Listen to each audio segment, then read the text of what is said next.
Hello and welcome to Great Lives. My guest this week is David Soul.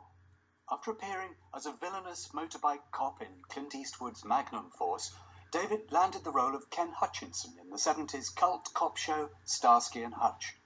Together with Paul Michael Glaser and a selection of heavy-knit cardigans, he would slide across car bonnets or hoods and jump from fire escapes every Saturday night at 9.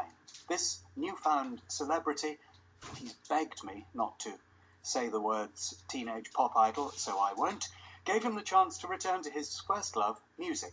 And UK number ones Don't Give Up on Us and Silver Lady soon followed.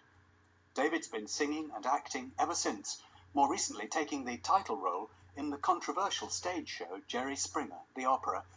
David, who have you chosen as your great life, and why? Dietrich Bonhoeffer, the German pastor and theologian who was summarily executed for his involvement in Putsch in the attempt on Hitler's life, and a man who stood for others. I became aware of him growing up in Berlin in 1949 when my father worked post-war there, putting families together. Was your interest in him immediate, or has it grown over the years? It has grown. Curiosity about this man, once you've kind of hooked onto him, it's hard to let go of him. When we first moved to Berlin back in 1949, we lived in Berlin-Dahlem. So the church we went to was Martin Niemöller's church, who was the famous pastor who said, first they came for the working people, yeah. and I wasn't one, so I didn't do anything, and then they came for and then they came for, and then they came for, and I didn't do anything, and finally they came for me, but there was nobody to stand for me. And Martin Niemöller and Dietrich Bonhoeffer were friends. But in any case, that was my first attachment, really, to Bonhoeffer, through his sister, Susanna Dress. Pastor Dress was also a friend of my father's. So, and then little by little, through the years, I have become more and more drawn to the really significant life that this young man who was not just a pastor. He dealt with reality like nobody I've ever known. And the struggles that he had between his own arrogance. He was smarter than everybody else. Well, it's a battle between hubris and humility. And it's a wonderful struggle that he went through. And he admitted it. He talked about it with people. I guess that's a struggle you've been through, too. Well, yeah, in a way it's true. I can identify, because with people in my position, I guess you kind of attach to them a certain perception because you are a television star, say, or what have you, or a celebrity. And it's not really, doesn't necessarily reflect what's going on inside at all. And I think Bonhoeffer struggled with that same sort of thing. Bonhoeffer was born in Breslau, Germany, on the 4th of February, 1906, a few moments before his twin sister Sabine entered the world. He was one of 8 children born to Paula and Karl Bonhoeffer. Paula, his mother, was a teacher by training who devoted herself to her large family. Her husband Karl, a distinguished university professor and physician. Life in the Bonhoeffer house was comfortable, cultured, privileged, and happy. And joining us to explore the life of Dietrich Bonhoeffer is Dr. Peter Selby. Peter served as the Bishop of Worcester for 10 years and is now the man presiding over the boards that monitor the treatment of inmates in Her Majesty's prisons. He's also written about Bonhoeffer and contributed to the Cambridge Companion to Dietrich Bonhoeffer. Peter, I mentioned Bonhoeffer's privileged and comfortable childhood, but this was also a family who expected achievement and a certain intellectual curiosity. How do you think that background shaped his later life? Clearly, it must have done, because when you read Bonhoeffer, you read a person following the logic of an argument, however uncomfortable it is. And what I think makes him, if I may say so, a wonderful choice for a great life is that a great life has echoes in the lives of more and more people from all sorts of different standpoints and reasons. David has given us his, and they're very intriguing indeed, and we must pursue them. But I think that it's the fact that he came from a family in which questions were asked that makes him so intellectually fertile for us. There'll of course have been questions asked to him when he told his family that he wanted to go into the ministry and study theology. It wasn't a natural thing for someone from his background. No, speaking as somebody who also had as a teenager to tell his parents that he wanted to be ordained, this is a slightly frightening process. I think his family dismissed the church as, I quote, a poor, feeble, petty bourgeois institution. That's right. To which Dietrich replied, in that case, I shall reform it. That was his hubris right there. Yes. Hitler came to power in 1933, and Bonhoeffer's entire family saw this as a bad omen of things to come. Resistance was the natural thing for all of them to do. Even his grandmother refused to be intimidated, marching through rows of stormtroopers to visit Jewish stores and do her shopping. When she died in 1936, Dietrich spoke at her funeral. She could not bear to see the rights of a person violated. Her last years were darkened by the grief that she bore about the fate of the Jews in our country. She came out of a different spiritual world. This heritage, for which we're grateful to her, puts us under an obligation. David, he knows how to write, and he knows how to speak, and all this strength and confidence coming from his family heritage. Your father was a minister. Did you have a similar experience of family, or were you rebellious against all that when you were a young man? I was rebellious. I think that's a kind of a normal course of things. Church was not something that I enjoyed. I liked the music a lot. I used to enjoy getting there early for the organ, and then I'd like to disappear, you know. But I remember certain things my dad would say, and as I grew older and began to understand a little bit more, he'd said things like, "It's not the messenger that's important; it's the message." And Bonhoeffer had a similar kind of idea about preaching. You know, it wasn't about who was on the pulpit saying the words; it was what was being said, and keep bringing it back to the center, which is Christ. And my dad was very much cut out of that mold as a pastor. It's very important to say in relation to Bonhoeffer that his resistance is a theological resistance. I mean, he actually believed that what was happening to the church in Germany was a fundamental subversion of what it was about, and that there were certain compromises you couldn't make. He spent a year in New York, David. Yeah. Did you know about that? Yeah, at the Union Theological Seminary. Apparently he used to go to black spirituals in Harlem and claimed to like them better than his theological studies. Well, I think what he saw there was again the centricity of Christ in the lives of people where they lived. He saw history, he saw what was happening in reality from the point of view of those who suffer, and from the point of view of those who are not the favorites of society. In that case, in Harlem, of course, you're dealing with a lot of civil rights issues there as well. And the spirituals were the thing that kept these people going. Yeah, and I wouldn't see his trips into Harlem purely in terms of a spiritual journey. You got the impression that he loved music, he loved beer, he loved good company, Oh, yeah. he loved good food. He was thoroughly a piano rounded player, man. you know. Was he? He was a great pianist. Bonhoeffer's very resistant to versions of Christianity and theology that required people to abase themselves before they could understand what God meant for them. He very much committed to the view that what he called snuffing around in people's sins was a thing to be deeply deplored. After 18 months in London, David, he's kind of drawn back to Germany during the time of the rise of the Third Reich, as though half of him doesn't want to be there because it's so dreadful, and another half of him is drawing him to it and telling him that that's where his duty is. Do you see it that way? Do you think he saw it that way? One of the things that really fascinates me about him is his willingness and almost drivenness to be involved where the issue is really happening. As he said later on in 1939, when he was ferreted out of Germany at one point because they banned him from preaching, they banned him from radio, they banned him from teaching, they banned him from Berlin, they banned him. And finally, people were worried about his safety, and they ferreted him out to New York in 1939. He only lasted there about 2 weeks, about 2.5 weeks. And he's drawn back again. He said, I got to go back. He said, how can I be involved in the reconstruction of Germany after the war if I don't stand there with my brothers now? He would resist the parallel, of course, if the hubris is not too great. But you can't help thinking of Jesus being drawn, so to speak, towards what he saw as his destiny, drawn towards suffering. I don't know that he would resist it, incidentally. I don't know that any of us should resist it. I mean, none of us should ever claim, and a Bonhoeffer wouldn't claim, an identification with Christ's figure as though we were the one that could be so sure that we were right. But you can't remove from your life the question, what is required to be a follower of Christ?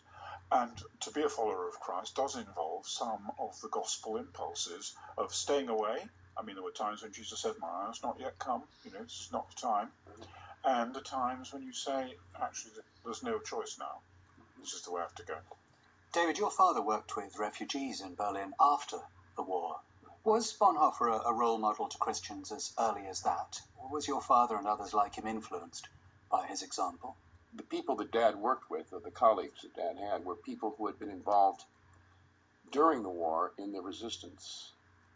They were very much a part of that group of pastors that Bonhoeffer was part of.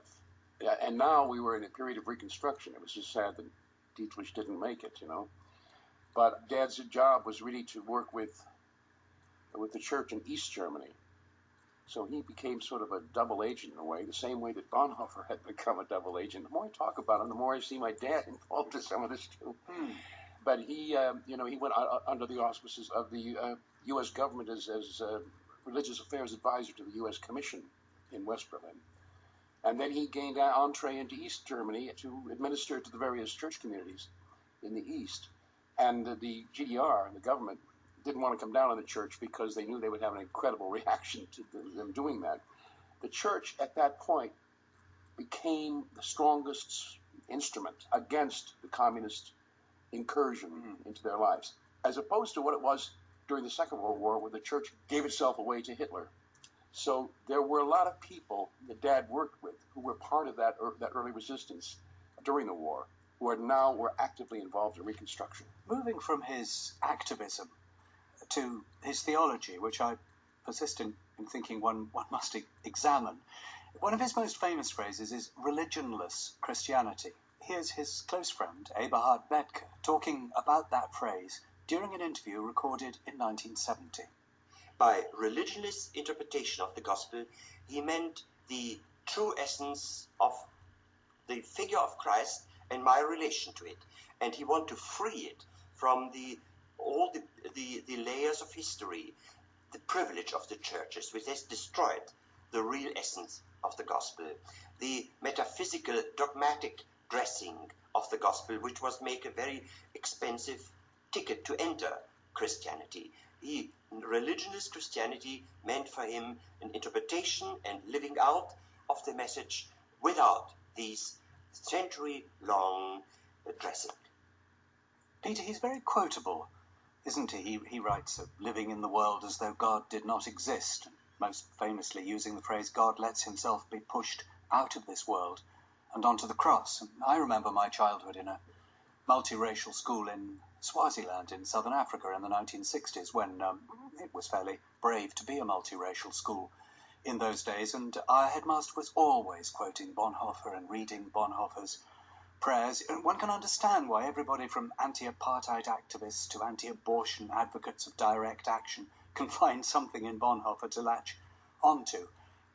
The activism easily elides with what he said and what he believed. But what did he believe? Is his theology broadly understood, accepted?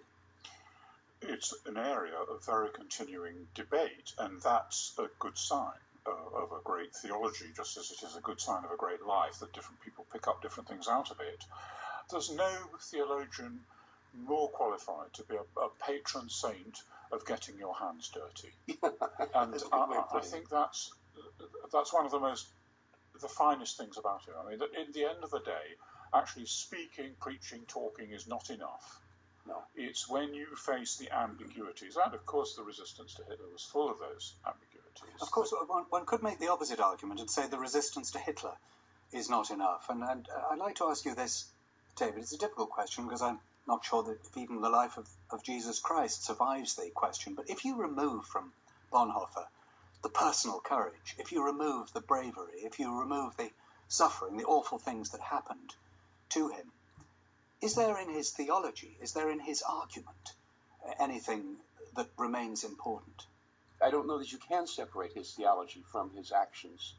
You know, even when he comes to the point of that decision to be involved in the putsch to kill Hitler, he said, yes, if you see a madman driving a truck into a crowd of innocent people, you must wrest the wheel from this man. And he made that decision with the full knowledge that he would then put his action into the hands of God, in the mercy of God, to be judged accordingly. You take us on, David, to what happened after that very short visit to the United States in 1939, when he realized he'd made a mistake and returned to Germany and wrote this: "I must live through this difficult period of our national history with the Christian people of Germany. Christians in Germany will face the terrible alternative of either willing the defeat of their nation in order that Christian civilization may survive, or willing the victory of their nation and thereby destroying our civilization. I know which of those alternatives I must choose." On his return to Germany, he became a somewhat unlikely double agent, and here's Eberhard Bettger again explaining how that happened. In 40, actually, he became a member of the German Abwehr, which is the military intelligence service, which meant, of course, a kind of double life, because on the one hand, he had to produce some evidence that he was useful for this military department, because he was kept civilian as an agent. And on the other hand, he was really asked to join this group in order to be in the midst of that conspiracy against Hitler. And he himself, Bonhoeffer, didn't want to become a soldier at the front, and so he agreed and wanted to do something for the conspiracy in this strange way of double life. On the one hand, doing something seemingly for the war, on the other hand, really preparing with the other man the overthrow of Hitler.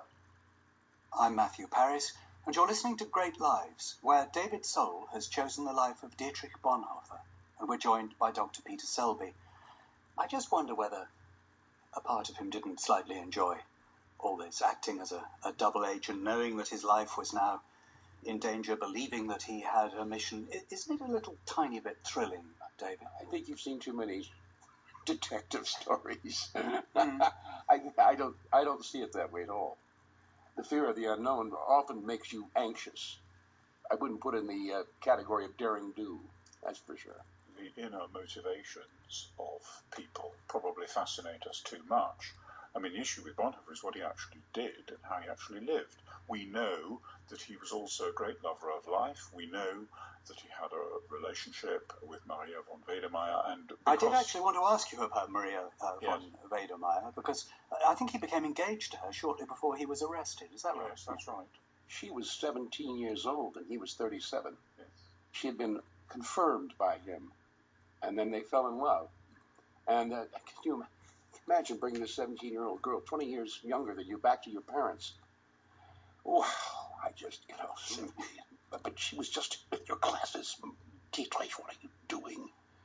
And yet, when he was incarcerated, about a month after they got engaged, she followed him. He was moved from prison to prison to prison. She moved with him and stayed very loyal. His letters were wonderful. Many of his letters were to her, 150 letters in total he wrote while in prison, and this is part of our inheritance, isn't it, Peter? Yes, and Bonhoeffer lives because in various moments there have been some of these brilliant phrases which you've spoken of, which have leapt off the page into a debate and formed a debate and formed a consciousness. Mm-hmm. I was earlier this year listening to the BBC's Sunday Worship programme, and the presiding minister, the Reverend Roy Jenkins, introduced a hymn sung by the National Chorus of Wales, whose words are a translation of Bonhoeffer's own, written in prison just months before his execution. Despite a certain personal scepticism about authority based on suffering and martyrdom, and the, some would say, all things to all men nature of Bonhoeffer's theology, I found both these words and this music extremely moving. Here's the start, and then perhaps I could ask you, David, to read us a couple more of the verses.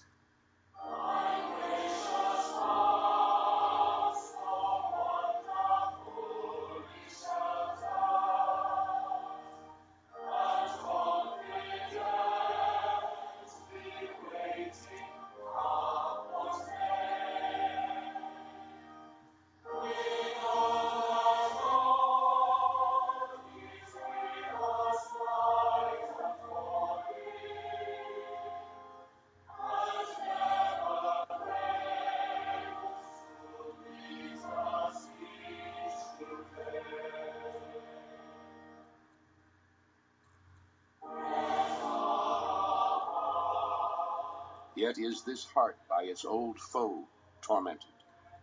Still evil days bring burdens hard to bear. Oh, give our frightened souls the sure salvation, for which, O Lord, you taught us to prepare. And when this cup you give is filled to brimming, with bitter suffering hard to understand, we take it thankfully and without trembling, out of so good and so beloved a hand. Boy, it's powerful. David, in the days when you had teenage fan clubs, do you think they had any idea of this side to your life and your thinking? No, not really. I think from time to time, I would talk about it, but it was pushed aside. You got to get your headline and you got to and hook it on something, and usually it had to do with how you look and your sex appeal and that kind of thing, as opposed to what you really feel inside.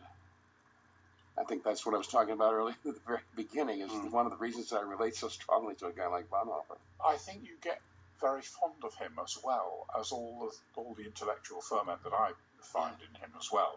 But you get very fond of somebody who is such a lover of life and not at all morose or puritanical about his determination to suffer for the truth's sake. Yeah. In the autumn of 1944, Bonhoeffer was transferred first to a Gestapo prison and from there to Buchenwald concentration camp. By this time, evidence of his involvement with the resistance had come to light, and within a few months he was executed. Do you think, David, that in his heart he always knew that he was going to be executed? No, but I do think that he was prepared, and I think that's really the key. I think there's a very famous episode that happened just as he was being taken to the gallows. They hung him up by piano wire, and one of the guards said, "I have never seen a man go more willingly and openly to his death than this man." His words, his recorded words are, "Oh, this is death, for me the beginning of life." Yes. Now that's at one level. Simply, you could say, well, that's what you would expect a Christian believer to say, and you hope you would say yourself at that point. But it also, of course, when you've had a person struggling for those years against the reign of death, to have that affirmation made. And of course, his execution was indeed just days before the end of hostilities, and was in itself one of the most telling examples that evil is not just evil, but it's also completely futile. He spends his life preaching and teaching. He struggles with his conscience. He ultimately faces up to his suffering and his destiny. He dies young, just 39 years old. The parallels are too obvious. He's executed by his political enemies, and he's become something of a cult figure these days. Is he properly understood now, or is he still conscripted to any cause, taking direct action against any perceived evil? Not to any cause, for any purpose, but he lives. And he does have this incredible vitality that draws him, long deceased as he is, draws him into the conflicts of different ages. And certainly he was an enormous inspiration to people in South Africa. And his experience of prison, his experience of resistance, his experience of the deep dilemmas that there are in situations like that, his experience of ultimately having to make a choice about whether not just to die, but whether to kill, be part of killing, all those choices conducted with such articulacy, I think, make him a living figure for a very long time to come. To me, it's all a little bit 1960s. It's a little bit hand clapping and kissing and guitars and huge concentration on love and suffering and faith and brotherhood and activism, and not too many hard questions about doctrine or the deep rivalry of interpretations of the moral universe. Isn't it all a little bit easy and maybe a little bit passé? To what? To say that we don't really discuss his doctrine? Yes. It's talk. It's all talk. It's the example. The doctrine of the faith in Jesus Christ is a doctrine put into action. And that's what I think Bonhoeffer represents. Dietrich Bonhoeffer was hanged in Flossenburg concentration camp in the early morning of Monday the 9th of April 1945. 13 years earlier, he preached in a sermon, "We must not be surprised if once again times return for our church when the blood of the martyrs will be required. But even if we have the courage and faith to spill it, this blood will not be as innocent or as clear as that of the first martyrs. Much of our own guilt will lie in our blood, the blood of the useless servant who is thrown into the darkness." David Soul, you chose him as your great life, your hero. You could have chosen any one of the warriors or political leaders who actually won the Second World War. Instead, you chose someone who was snuffed out by it. In a word, why? My response to Bonhoeffer is a very visceral one. And I think over the years, I think it has changed. I saw him as kind of initially like the cloak and dagger aspect of his life. But as I've grown up and watched things happen, for instance, I was there in 1963 with Martin Luther King's speech, and I was in Selma, and I worked for John Kennedy. I was there the night Bobby Kennedy was killed. I've been involved with my brother, who was a pastor, who was defrocked for his stand on behalf of the steel workers in Pittsburgh, Pennsylvania, when big corporations shut down steel. And I've seen a lot of things, and every time it comes back to the kinds of things that I have become aware of that Bonhoeffer has talked about and also acted out and been a part of.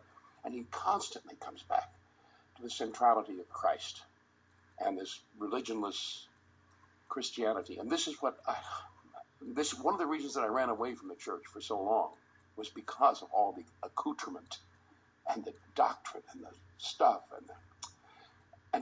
This guy sort of just goes right to the nub of what faith is all about and action. My thanks to David Soul and Dr. Peter Selby. Goodbye.